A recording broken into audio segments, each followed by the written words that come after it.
About a month ago, I married the love of my life and we had our wedding in India.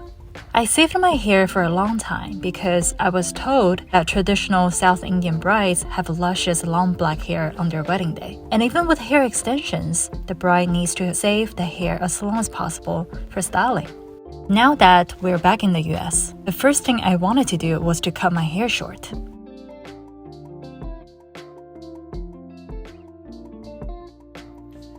So that will be my last time taking care of the hair in this length because I am going to get a haircut today.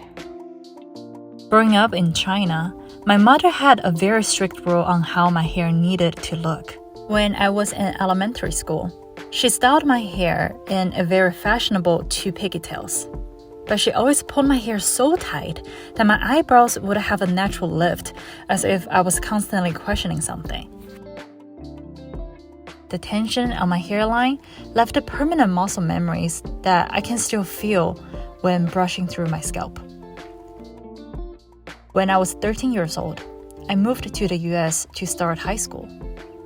I was completely shocked by the blonde, brunette, and many other rainbow colors that my schoolmates had. In my mind, those colors echoed less with my aesthetic style, but the simple fact that they could do whatever they wanted with their hair. Their freedom violently ran about in me and woke up an absolute craving for liberation. So naturally, I bleached my whole hair platinum blonde. Mom, she barely spoke to me for a week.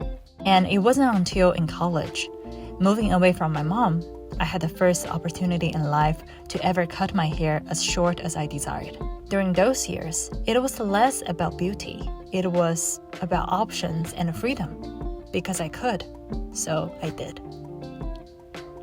For many girls like me, hair is literally and figuratively an extension of who we are, serving as a mode of self-expression, reflection, and transformation. Therefore, when considering a major hair change, people think about its aesthetic value to appearances and, more importantly, what hair means to them and their cultural background. It's gonna look different. I'm actually excited for you. I actually chose a look, but do you want to see it right now? You want a surprise? Hair can be a powerful symbol of identity and a cultural heritage.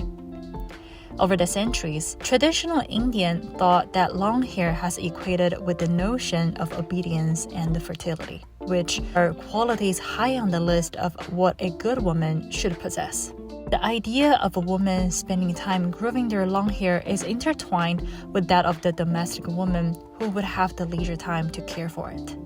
Long black hair as an ideal of femininity can be seen everywhere from any culture's classical painting and sculpture, which depicts women with long hair tied up in a neat buns or braids. In old Hollywood movies, open hair was almost equal to being undressed.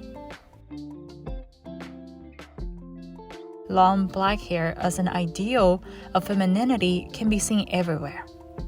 Often, when it comes to marriage, Indian women with long, straight hair have an edge in finding a wedding prospect.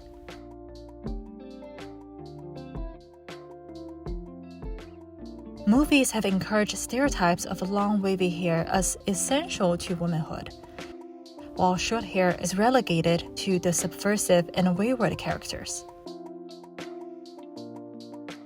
Regarding marriage, most Indians believe that women with long, straight hair have an edge in finding a wedding prospect. No wonder massive women advise against keeping their hair short.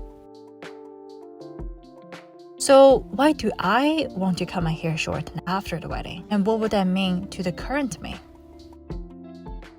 Well, number one, my waist-length hair has enough split ends and discoloration that make me feel often conscious.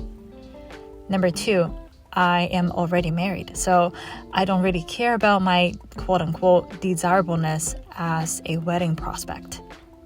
Number three, I don't have the time to brush my tangled hair, which each time is a struggle between my brush and my scalp. In a sense, I am more practical and more intentional with my time and energy.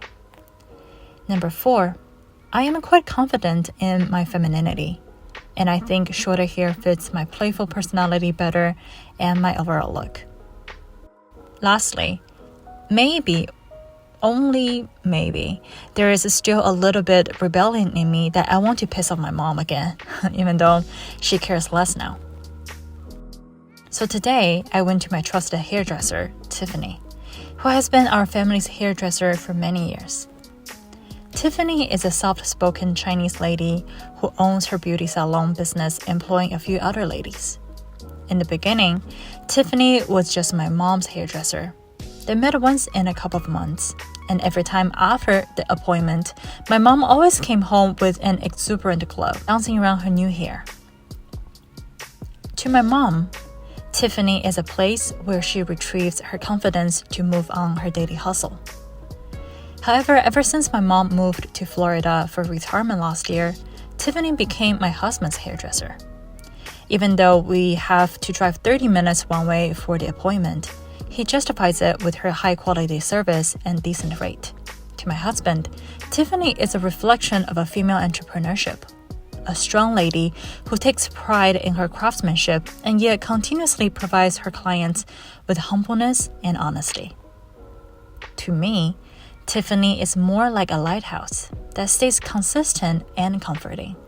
Although afar during most parts of my journey, she's always there, radiating in my foggy memories with her warm and friendly ray. Over the years, Tiffany and my family have gotten to know each other. She watched me grow from a teenager to a woman, and she witnessed my and my husband's relationship from dating to marriage. She has always been warm but never intrusive. She always listens but never makes unsolicited comments. She asks for my well-being but rarely provides remedies. And these are qualities that I equate with safety and comfort.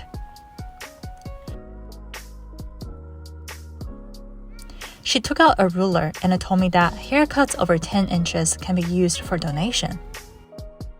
I was excited to hear this news and told her to cut as much as she could. She suggested 12 inches, but I negotiated to be 15. The more the merrier, I thought. Sitting in the barber chair, I showed Tiffany the hairstyle I screenshotted from an influencer. She paused, looked attentively, nodded, and reached for her tools. I felt a subtle stretch between her scissors and my hair roots, and gradually, a slow but assuring sensation of liberation ambled through my head. She showed me a thick bouquet of hair. I gasped with excitement. She then puts it in a bag full of donated hair. "Bye, long hair," I whispered. Over the next 35 minutes, Tiffany cut my hair from bottom to top, layers of tied strands, and constantly measuring the equal length from left to right. Rarely seeing the salon being this low on traffic on a Saturday afternoon, Tiffany took out a hair curler and started to style my hair without me asking. Seeing the final look about to complete, I couldn't stop but wonder how my mother would react to my new look. Will she be surprised? Will she be angry because I didn't tell her beforehand? Will she be happy and give me compliments? No, I thought to myself. Mom always prefers me with the long hair. Always. Tiffany took off the bib, exposing my eyes to adjust the new hair with the rest of my look. I turned to my husband, who had been glaring at me throughout the entire haircut. I smiled at him and waiting for him to say something. He processed for 2 seconds and said, "I think this hairstyle suits you much better."